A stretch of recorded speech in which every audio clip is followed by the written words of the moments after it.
Good morning all my friends, কাছে দূরে দেশে বিদেশে যে যেখানেই আছো আমার সকল বন্ধুদের আমার চ্যানেলে স্বাগতম। আশা করছি তোমরা সকলেই খুব ভালো আছো আর আমিও বেশ ভালো আছি।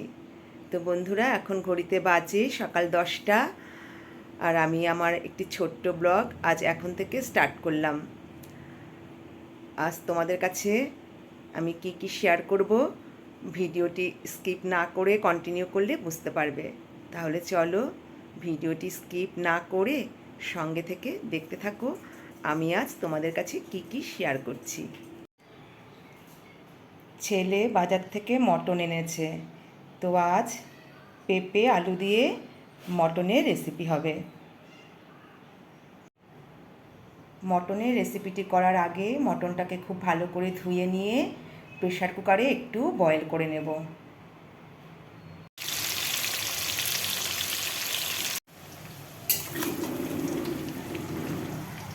আলু ও পেঁপেগুলোকে লাল লাল করে ফ্রাই করা হয়ে গেছে, এবার আমি নামিয়ে নিচ্ছি। আলু ও পেঁপে নামিয়ে নেওয়ার পর ওই তেলের মধ্যে আমি একটু সর্ষের তেল আবারও অ্যাড করেছি। এরপর দুটো তেজপাতা 4 টুকরো করে, গোলমরিচ ফোড়নে কুচানো পেঁয়াজ একটু হালকা করে ফ্রাই করে নিচ্ছি।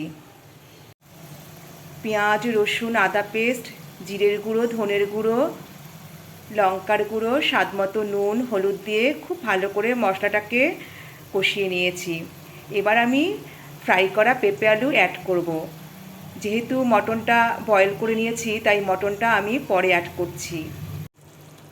আলু ও পেঁপে অ্যাড করলাম।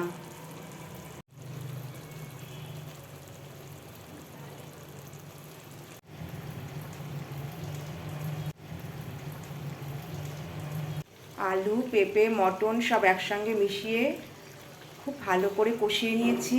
এবার আমি এর মধ্যে গরম জল অ্যাড করব।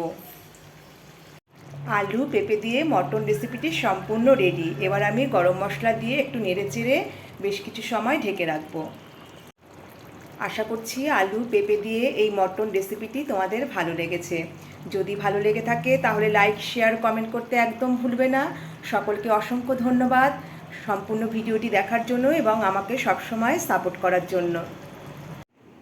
ভিডিওটি এন্ড করার আগে চলে এলাম ক্যামেরার সামনে তোমাদের সঙ্গে সরাসরি কথা বলতে।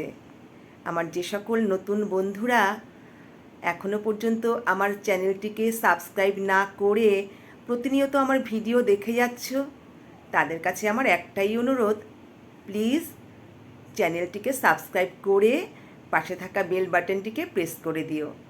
তাহলে কি হবে, আমি যখনই কোনো নিত্য নতুন ভিডিও বা রেসিপি আপলোড করব সঙ্গে সঙ্গে নোটিফিকেশান তোমার কাছেই আগে পৌঁছে যাবে। তো আবারও দেখা হচ্ছে অন্য কোনো সময়ে অন্য কোনো নিত্য নতুন ভিডিও বা রেসিপির সঙ্গে।